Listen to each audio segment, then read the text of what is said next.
creative sector discussion. Let's see who is joining in. So I see here, hi Sophie, hi Sandra, Sune, you're here, Turo, you're here.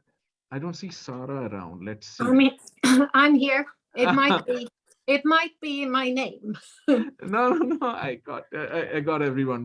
Great, you guys could join us. Really happy that you could join this program. We are very interested in.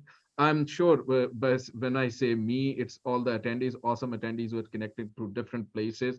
We are very interested in knowing about the Nordic creative and culture sector. So if you could start with a short introduction with everyone, like take a minute and tell us about what you are doing in the creative and culture sector. Who are you? Sara, let's start with you because we planned this session with you when we were planning this. Yeah. Yes, we work so closely together, Naimul. Thank you. So that you don't even remember my name, I was going to say, or can't find it to remember my name. And thank you for including this very important area of creative industries. And I'm so happy to have not only fellow panelists, but amazing collaborators here that you see with me. I myself come from the music industry, investigative journalist to start with. Then I slipped into the music industry, spent way too many years touring the world, then even more years, too many, at EMI and Virgin International. And which brought me even closer to artists and even more realizing that this needs to be a better world for creators.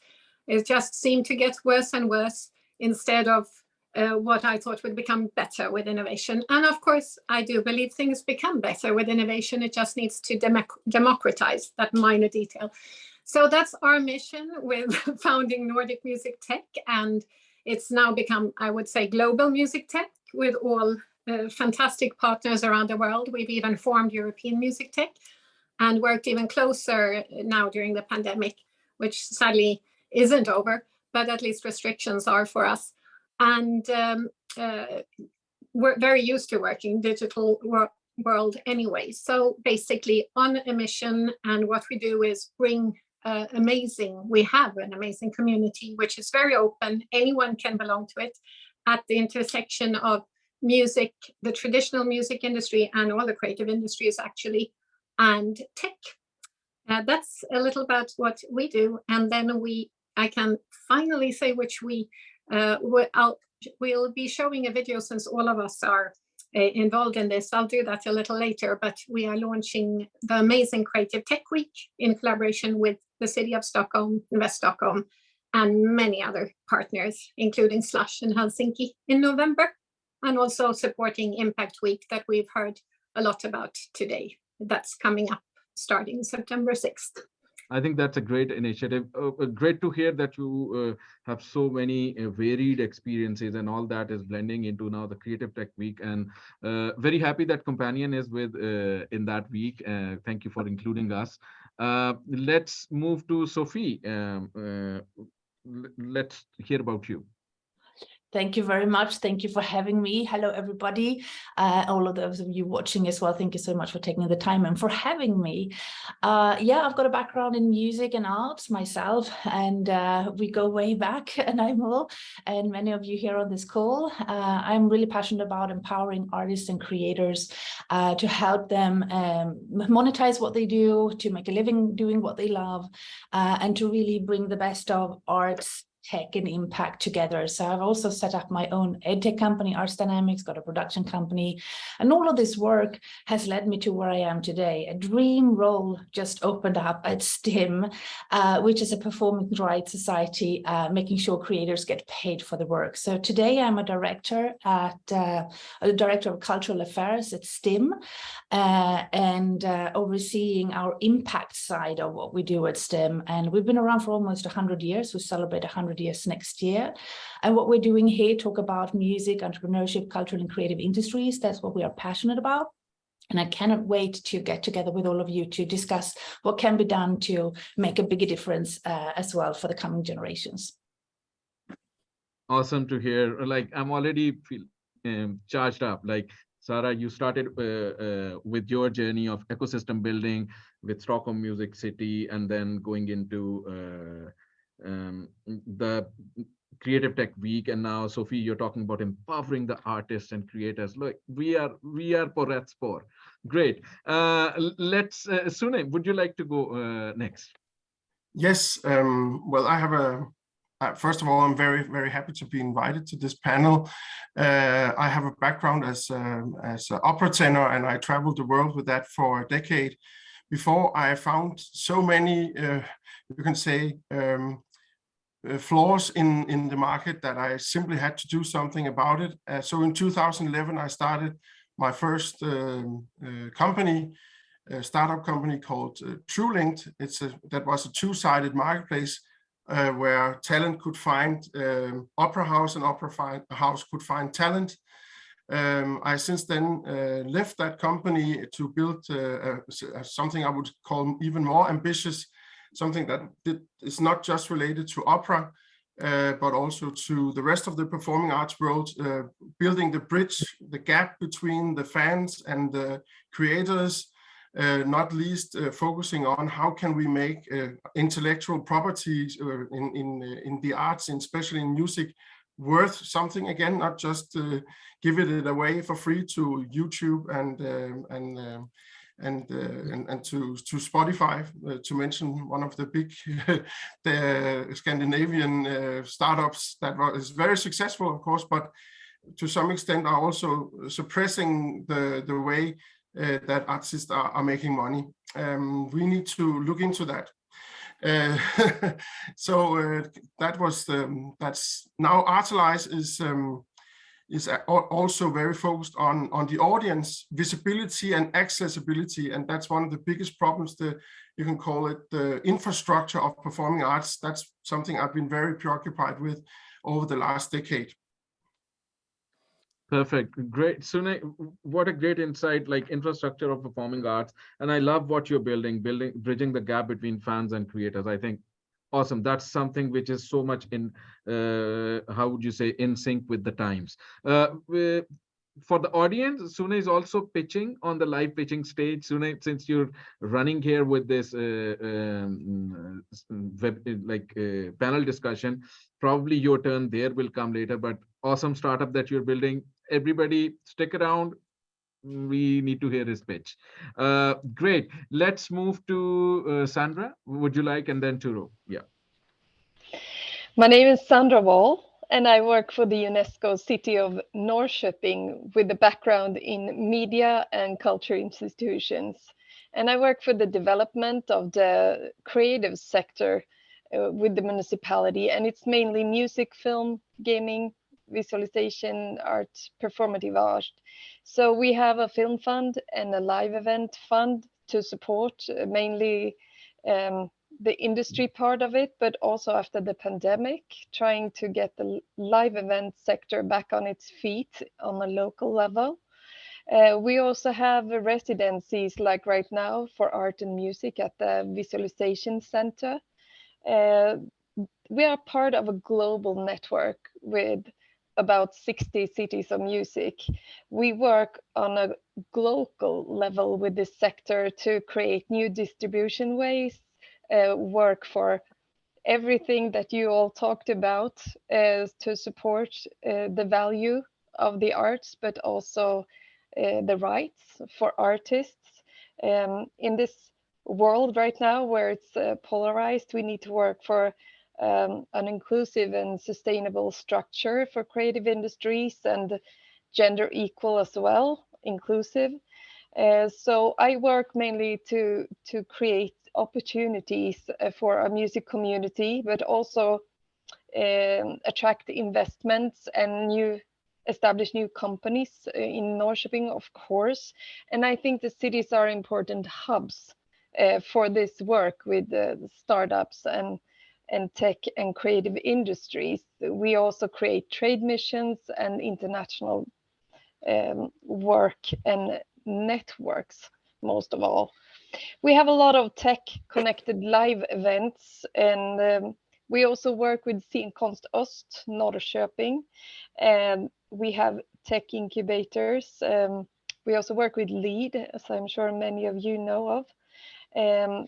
I have followed the national report for Kreativa Sverige, where it's said that 130,000 companies are in the creative sector, and I think this is worth mentioning going into this panel.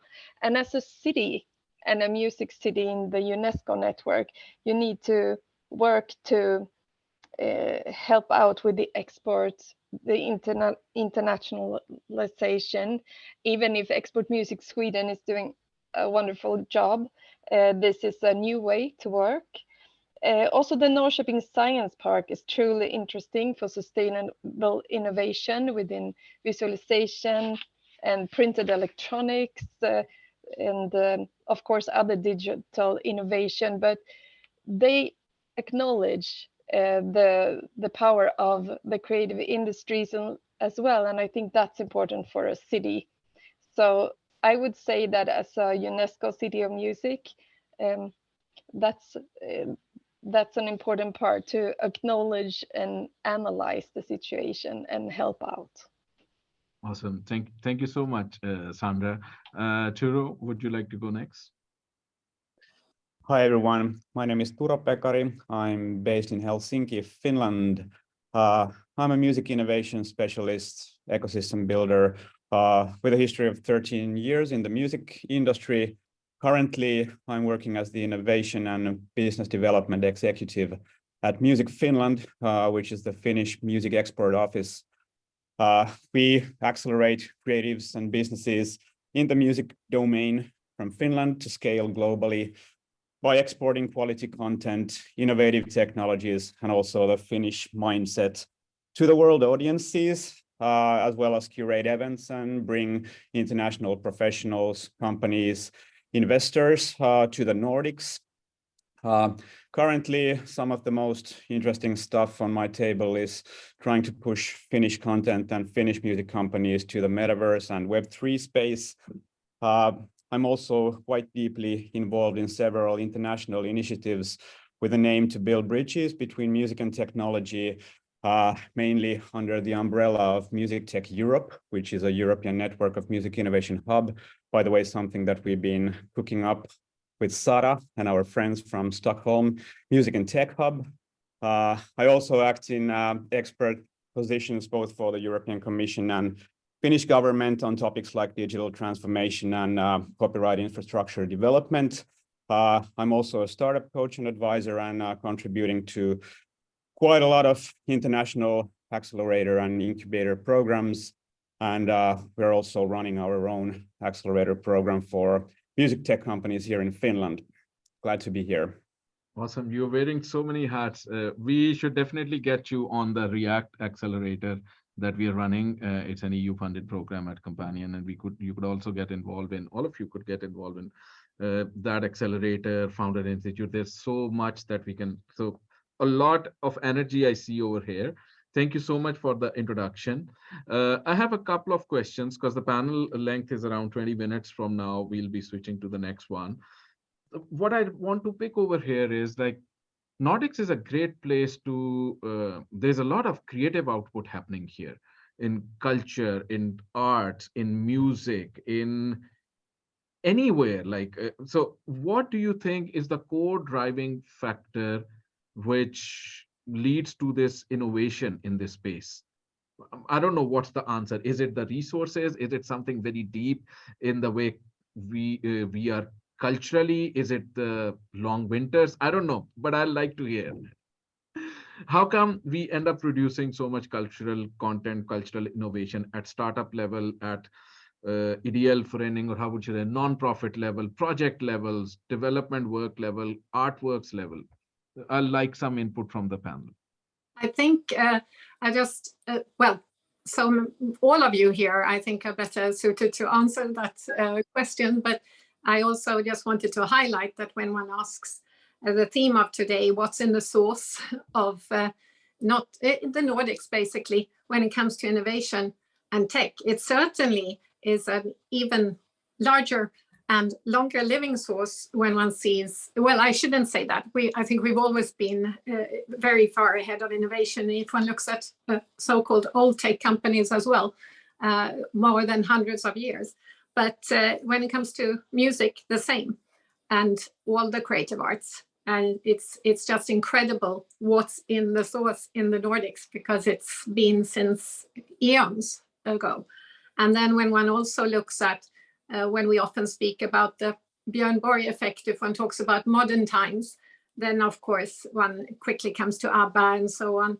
And I believe in any area, when you see and grow up with role models, or you see regular people, so to speak, who succeed, then you believe you can succeed. And then of course, which I'm sure my fellow panelists can share more about, is the amazing, I myself hardly grew up in the Nordics.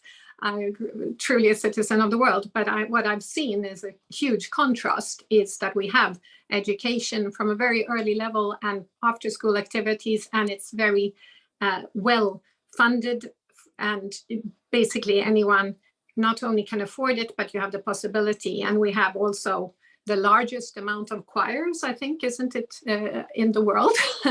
And that's part I want to add, and just finalize my outlook, that, and to highlight rather, that when one says music, and that we are very happy to be part of a day like today, for example, like focusing on the creative sector, it's often very, very frustrating to see how underestimated our sector is as an actual business. We are a larger industry, just the music industry, and then it's huge, all culture, just the music industry, than all tech sectors put together out of the Nordics, just to highlight that. So it's not only a fantastic feel good and important for mental health and a long list of pleasure, but it's a global, huge actual industry in money. Great points over there, especially the education after school and how it's well funded. I didn't know about the choirs. And Sandra, your statistics of 130,000 companies was also quite eye-opening. What other things do you think can be in play? Great insights from Sara so far. Well, I would like to add that the Scandinavian model is extremely important. This mindset of collaboration, of collaborative initiatives, I think is extremely important. My first startup was all about collaboration, artists collaborating together, trying to find a better way through a more transparent way to look at the black box that the performing arts job market is. And I think that's a very Scandinavian approach that also scares some people, I would say, because it can seem a little disruptive. But I think this type of sort of cutting to the bone, trying to be collaborative, trying to be, we are in this together, I think that's very Scandinavian. And sometimes this trust culture that we have can also be persuasive to some, but also a little bit naive. We go out there and we just do it because we believe the world will accept us as we are and our ideas as they are. Great points on collaboration. I would like to jump in a little bit here, because we have so Sofie, you in your previous work as in Art Dynamics, you have met, I've known you in Stockholm's ecosystem for quite a while, doing awesome work that you are doing. You have met a lot of entrepreneurs, and Turo, you were explaining that you work with several accelerators, and with your background of exposure to all these founders. What do you think? Is there something that you feel a spark there in the early stage entrepreneurs working in the culture sector here? What makes it unique? Why are they working? Is it some, I'd like to know more about that. Yeah.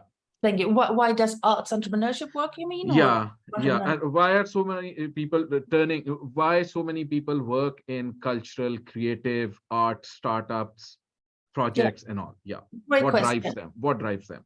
Yeah, that's a great question. And I agree with previous speakers that it's very much built into our social fabric. I mean, just speaking of Stim, it is a collective where basically almost 100 years ago, they came together, the creators came together to build a non-profit organization to help look after the rights and to protect the rights. It's a learning community, it's a learning network of sorts. So with Stim and Stim Forward Fund, that's what we are now building on and sort of planning on building for the next generations to come, because we've got that strong network. With arts dynamics and my work as a coach and a mentor in arts entrepreneurship, what I've noticed is exactly that.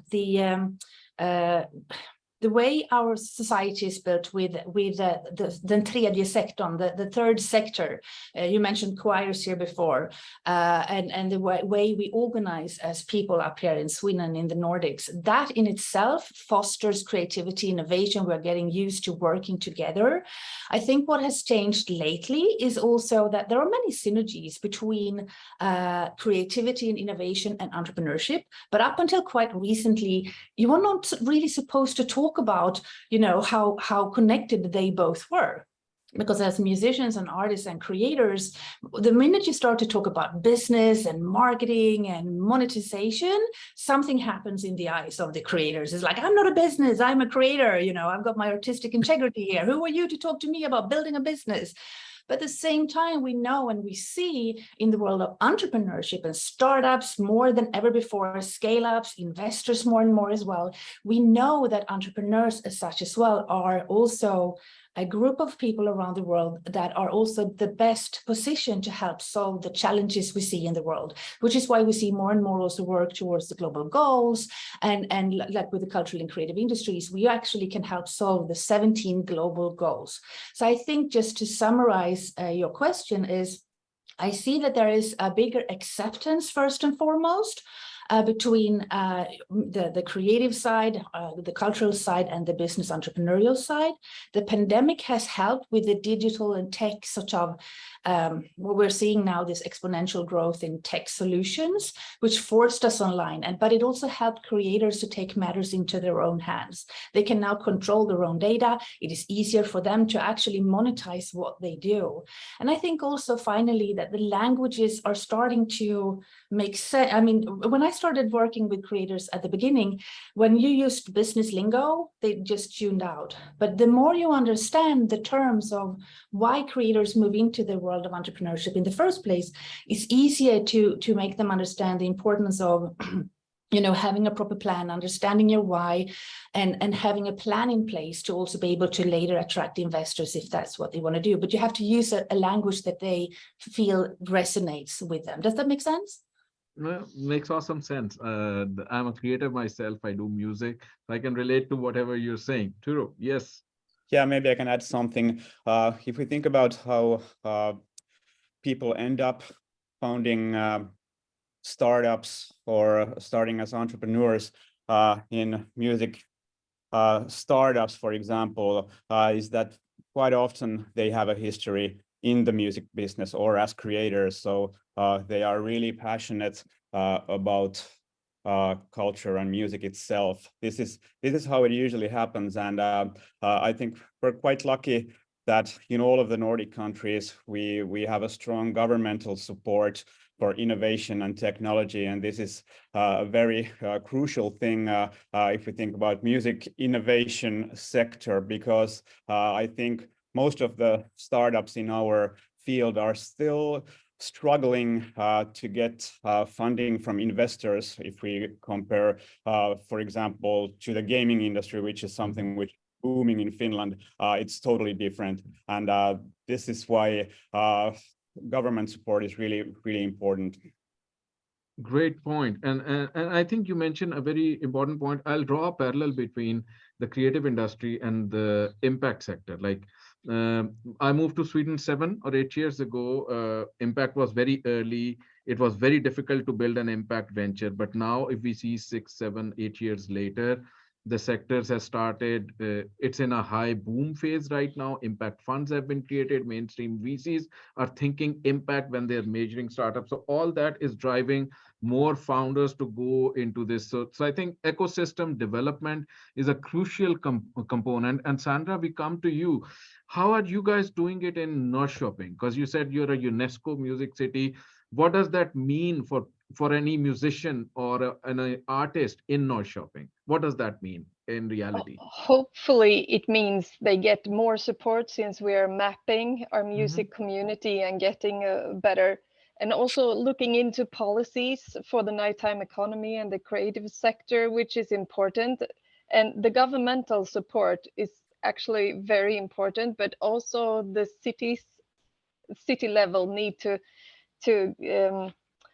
be more engaged. And I think when you think of the creative sector as an important part of your city For the next and panel, your what is the trade and founder order? industry, then you think more about it as a driver for sustainable place development and all these things about being able to export and help mobility for new artists to showcase festivals. And I think the city is more of a hub then. So this is how the music cities can connect together, and it gets local support. And I think the live sector has become stronger. They meet each other more, and you get more knowledge of your local support or community, but also a possibility for the global network. And other, like the people in this panel, are very important on a local level as well. But the places and spaces, that's a city thing, and they are a start of the startups. So I think it's very important that more cities take responsibility to create support structures. So that's how we work. Great point over there. City as a hub, or city as a model, or city as an integrator of all these resources. I think that's something which, Sara, you are trying to achieve with the Creative Tech meetup. When exactly is the date? Have you guys decided the date? When is it happening? Yes, we announced the date the second that Slush decided their date, since we all Finland in November, right, Turo? And Slush starts November 16th, with 17th, 16th, I think, with Investor Day is our guess. It usually is the day before. And that's why we decided to launch Creative Tech Week starting November 11th, ending in Helsinki on the 18th. And the Monday, Tuesday, which is the 14th and 15th of November, are the conference dates. And we can give you this breaking news, which is about to go out, that we are our official collaboration with the whole Royal Djurgården Island in the middle of Stockholm, and the Pop House Group that have space, of course, and the ABBA Museum and the rest of their the rest of their physical empire is on the island of Djurgården, and that's where we will be for the next few years. So that's going to be super exciting, and anyone who wants to reach out there, just reach out to us and myself. And I think should I play the video that we have, which is... Yes, we can definitely play the video, and somebody can also from the team here or the panel here can paste the link to that Creative Tech Festival, so that people who are here in attendees, guys, do join that. It's an amazing safari of experiences, I would say. So that thing, and I'll just check if I can play the video. Hold on a second. And while I wanted to just quickly add to Rose what you were saying earlier, that I think it was all the aspects you were talking about in the Nordics so relevant, and of course goes without saying education, that we have education for all and it's free. And also the live, Sandra, that picking up that with what one sees, the some kind of positivity in the pandemic with the digital virtual world and the metaverse, where one sees all of this as live stages, along with what we call in real life live. It's all in real life. And Sofie, I also just wanted to add that what you're saying with the tech into the creatives, I'm sure you agree that we see a new generation now coming where they don't do that, where they are tech and in themselves, but the millennials. Awesome. I'd also like to add one short thing that that Turo mentioned, how the importance that the VC angel community get their eyes open towards this amazing industry, how important it is and how big it is. I think many times I get out there, and just because I mentioned we are from the performing arts tech space, they say we don't know anything about it. It's not my area. So we hardly get through the door. And I think it's about time that we make a stand for ourselves and tell the world how important a part we play in the world, but also in the world economy, but also could play in the tech industry. So let's make a fight for the performing arts tech and the arts tech in as a general. Completely with you, and I can say that Founder Institute, Impact Hub, Startup Grind, Nutty Ventures, we are all in empowering the creative sector entrepreneurs. I would like to thank everyone for an amazing panel discussion. We'll move to our next panel, and while we are transitioning, I'll play the video, Sara, that you sent across. Let's see if that plays. But Turo, thank you so much. Sofie, thank you so much. Sune, you can stick around. Yours will be second last or the last pitch, so you can stick around. And thank you, Sandra, and everyone here. Sofie, thank you. You could join us from Stim. And I'll play the video now, and we bring in the next panelist for our pitching stage. Guys, thank you so much. Thank you. Thank you.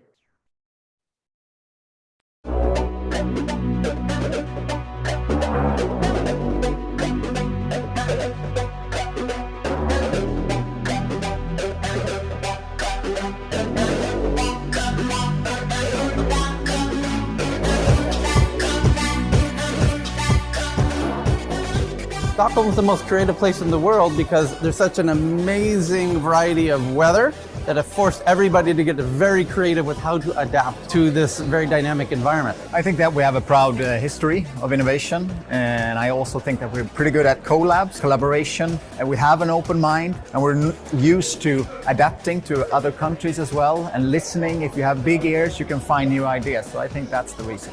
To me, Stockholm is the most creative place on earth because you can come up with a crazy idea like I did with creating a product to teach coding to kids, and then you have the resources, the network, and the talent to actually make it happen.